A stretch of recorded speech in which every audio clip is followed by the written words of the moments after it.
دیکھو اللہ تعالیٰ نے نا یہ جو تقدیر کا عقیدہ ہمیں بتایا ہے، ہمارے ایک بہت قریبی دوست ہیں جامعۃ الرشید میں، ان کے ایک بیٹے کا انتقال ہو گیا پرسوں، اور پانی میں بچے تیر رہے تھے تو ڈوب کے انتقال ہو گیا. اب اس کی ڈیٹیل میں نہیں جاتا کیا ہوا کیسے ہوا، بہرحال جو ہونا تھا وہ ہو گیا.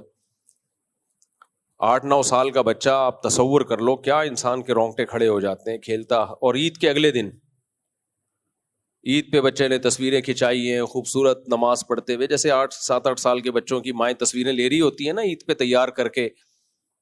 تو بچہ بھی ماشاءاللہ بڑا خوبصورت نماز پڑھتے ہوئے اور دعائیں مانگتے ہوئے، اس کی ماں نے تصویریں لی ہوئی ہیں، باپ نے لی ہوئی ہیں، اور اگلے دن یہ حادثہ ہو جاتا ہے، بچوں کے ساتھ کزنوں کے ساتھ کھیلتے ہوئے ڈوب کے انتقال ہو جاتا ہے. اور وہ انتقال بھی گورنمنٹ کی غفلت، کیونکہ وہاں قریب میں پانی کھڑا ہوا ہے، کئی دفعہ حکومت کو کمپلین بھی کی ہے احسان آباد میں، بھئی یہ پانی کھڑا ہوا ہے، اس میں بچے تیسری موت ہوئی ہے ایک بچے کی ہے، پہلے 2 بچے اس میں مر چکے ہیں. اور وہ پانی اتنا زیادہ ہے کہ وہ عوام کے بس کا نہیں ہے، لیکن حکومتیں آپ کو پتہ ہے کہاں ذمہ داریاں پوری کرتی ہیں. تو ہم ملنے کے لیے گئے، اتنا صبر اتنا صبر اتنا صبر. گھر والے ان کی والدہ سے ملے، بچے کی والدہ سے، ماں نے بھی صبر، باپ نے بھی صبر. کیا سوچ کے صبر؟ ما قدر اللہ، جو مقدر تھا ہو گیا. تو پھر مجھے میں گیا ہوں تعزیت کے لیے، تسلی دینے کے لیے، تو الٹا مجھے تسلیاں دے رہے ہیں، کہہ رہے ہیں بھائی دیکھو یہ بڑا ہو جاتا پتہ نہیں فرما بردار نکلتا یا نافرمان، جنتی ہوتا یا جہنمی، ہمیں کیا پتا. ابھی تو نابالغ بچہ ہے جس کے بارے میں کیا ہے بھائی، جنتی. مسلمان کے بچے کہاں جاتے ہیں؟ نابالغ بچے کا تو کوئی گناہ نہیں ہوتا نا. پھر کہنے لگے کہ ہمیں اس کی موت کا فوراً پتہ چل گیا، اگر گم ہو جاتا کتنے سال ہم روتے رہتے انتظار میں، گیا کہاں. اب کوئی عام آدمی بیٹھا ہو نا تو وہ ان کو بے وقوف کہنا شروع کر دے کہ یار دیکھو بچے کی موت ہوئی ہے اور کیسی الٹی باتیں کر رہے ہیں یہ. اچھا پھر کہنے لگے تیسری بات ہی، اگر بیمار ہوتا ہمارا علاج پہ معلوم نہیں کتنا خرچہ ہو جاتا، طویل عرصے بیمار ہو کے موت واقع ہوتی تو ہم کتنا، ہماری جائیدادیں ختم ہو جاتی اور کتنا وقت صرف ہو جاتا. تو موت بھی اچانک واقع ہو گئی، اس بیماری کے ٹینشنوں سے بھی اللہ نے بچا لیا. اور بچہ ضائع تو ہوتا نہیں ہے مسلمان کا. حدیث میں کیا ہے بھائی، یہ بچے آخرت میں ذخیرہ ہیں. نبی صلی اللہ علیہ وسلم نے کیا دعا سکھائی ہے جنازے میں بچوں کے لیے؟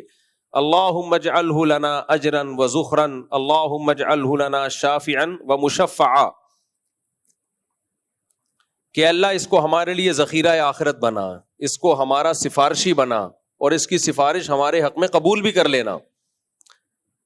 تو کہہ رہے ہمارے اعمال تو اس قابل پتہ نہیں ہے کہ نہیں ہم جنت میں چلے جائیں، تو ایک سفارشی بھی ہو گیا ہمارے لیے آخرت میں. میں یہ سوچ رہا تھا کہ اگر کوئی لبرل سیکولر آدمی بیٹھا ہو نا تو وہ کہے گا یہ پرلے درجے کے بے وقوف ہیں، یہ دیکھو کیسی باتیں کر رہے ہیں.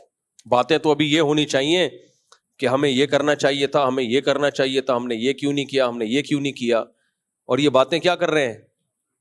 یعنی یہ گویا خوش ہو رہے ہیں کہ بالکل صحیح ہو گیا کہ مر گیا، اچھا ہی ہو گیا کہ مر گیا. حالانکہ ایسا نہیں ہے بھائی، چونکہ وہ عالم تھے، ان کو پتہ ہے کہ شریعت نے کس موقع پہ ہمیں کیا ہدایات دی ہیں. مرنے سے پہلے بچاؤ کی ساری تدبیریں اختیار کرو. اسی طرح کسی حادثے سے کوئی مر گیا، آئندہ کے لیے احتیاط کرو کہ بھائی دوبارہ کوئی ایسا حادثہ نہیں ہونا چاہیے. یہ سارے کام کرو. لیکن جو کام ہو گیا ہے اس میں اسلام کیا کہتا ہے؟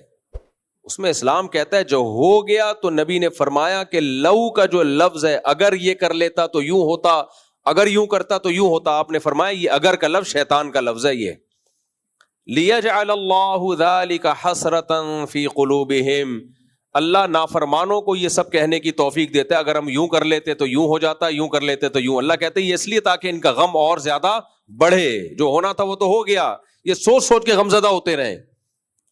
مسلمان پہ یہ بات سوٹ نہیں کرتی. مسلمان پہ کیا بات سوٹ کرتی ہے؟ قرآن کہتا ہے، مسلمان کہتا ہے واللہ یحیی و یمیت. بھائی موت زندگی کس کے ہاتھ میں ہے؟ اللہ کے ہاتھ میں.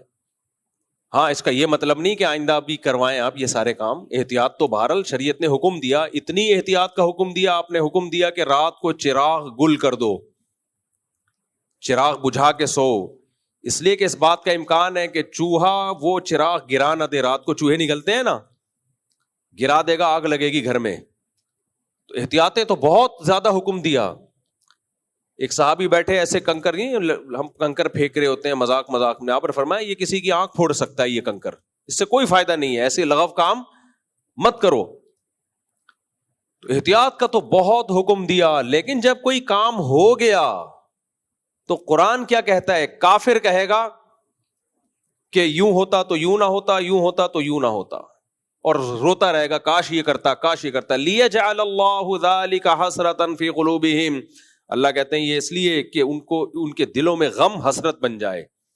آخرت کی ٹینشن تو ہے, یہ دنیا میں بھی ایک ٹینشن مل جائے ان کو. مسلمان کیا کہتا ہے؟ واللہ یحیی و یمیت, بھائی موت زندگی کس کے ہاتھ میں ہے؟ اللہ کے ہاتھ میں. ما قدر اللہ, جو ہونا تھا وہ ہو گیا. تو میں جب کل تعزیت کے لیے گیا نا ان کے پاس, تو وہ بتا رہے ہیں مجھے کہ بھائی دیکھو اگر زندہ رہتا پتہ نہیں نافرمان نکلتا, اور ہمارے اعمال پتہ نہیں اس قابل ہیں یا نہیں ہے, یہ ہمارے لیے آخرت میں ذخیرہ بن جائے. اور پھر موت بھی آنن فانن ہو گئی, زندہ رہتا بیمار ہوتا, بیماریوں پہ علاج پہ جائیدادیں لٹ جاتی, اس کے بعد موت واقع ہوتی, کتنی ٹینشن میں جاتے ہم, قرضے چڑھ جاتے وغیرہ وغیرہ. سارے اچھے پہلو نکال کے میرے سامنے رکھ دیے. کوئی اور بیٹھا ہوتا وہ سمجھتا کہ شاید ان کا مقصد یہ کہ بہت اچھا ہوا کہ یہ مر گیا, انہیں گویا کہ کوئی غم نہیں ہے, حالانکہ ایسا نہیں ہے. یہ کیسے ہو سکتا ہے ماں باپ کو اولاد کے بچھڑنے کا غم نہ ہو؟ لیکن علم کتنا فائدہ پہنچاتا ہے کہ بھائی شریعت کیا کہہ رہی ہے اس موقع پہ, کیا کہنے کا حکم دے رہی ہے. اچھے پہلو نکالو, برے پہلو مت نکالو. اگر آپ عقل استعمال کرو گے نا شریعت کے مقابلے میں, تو سوچتے رہو بیٹھ کے. اللہ نے ہمارا مسئلہ حل کر دیا. دیکھو ہم عقل استعمال کرتے ہیں کہ نہیں کرتے, چاہیے کہ نہیں عقل استعمال؟ بولو نا. بے عقلی کی باتیں مسلمان کرے گا کبھی؟ شریعت نے ہمیں عقل استعمال کرنے کا حکم دیا کہ نہیں دیا؟ کیا مجھے تو لگ رہا ہے کہ شاید دیا ہے نا. لیکن اسلام نے یہ کہہ دیا کہ خدا کے مقابلے میں عقل استعمال مت کرو. ہمارے لیے مسئلہ کیا ہو گیا؟ آسان.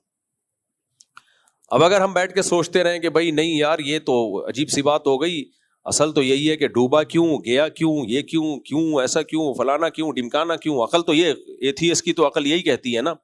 لیکن بھائی جب ہمیں قرآن و سنت نے کہہ دیا, اللہ نے کہہ دیا کہ اب تم نے یہ سوچنا ہے. نماز ایک عمل ہے نا, ہم پڑھتے ہیں, کس نے حکم دیا؟ اللہ نے. تو اب یہاں عقل استعمال کرنا جائز ہے کہ میں نہیں پڑھوں گا, ایکچولی اس سے ٹائم معاذ اللہ ضائع ہوتا ہے, یہ ہوتا ہے, وہ ہوتا ہے؟ نہ بھائی, اللہ نے کہہ دیا فرض ہے. رمضان کے ابھی ہم نے چند دن پہلے روزے رکھے, ایک مہینہ. یہ ڈاکٹروں کے کہنے پہ رکھے ہیں, اللہ کے کہنے پہ رکھے ہیں؟ اللہ کے کہنے پہ رکھے ہیں. تو اللہ نے کہا کر رکھو, اب ہمارے پاس آپشن ہی نہیں ہے نہیں رکھنے کا.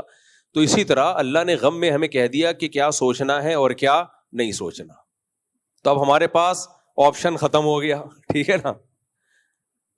اب مجھے ان پہ رشک آیا, انہوں نے کہا بھائی یہ ایسے ہوا تھا, اللہ تم یعنی وہ بچہ جو ہے وہ یہ ہو گیا, اور وہ فوراً ہی موت بھی واقع ہو گئی, اور ہسپتال کے خرچے سے بھی بچ گئے, اور آخرت میں ذخیرہ بھی ہو گیا, اور جناب یہ ہے اغوا نہیں ہوا, کوئی لاپتہ نہیں ہوا, تو اور بڑے ہو کے نافرمان نکلتا, کیا کتنی مصیبت میں پھنس جاتے, تو وغیرہ وغیرہ وغیرہ وغیرہ. کوئی ایتھیسٹ بیٹھا ہو یا ملحد بیٹھا ہو یا لبرل بیٹھا ہو, وہ کہے گا ان کا دماغ کیا ہو گیا ہے, خراب ہو گیا.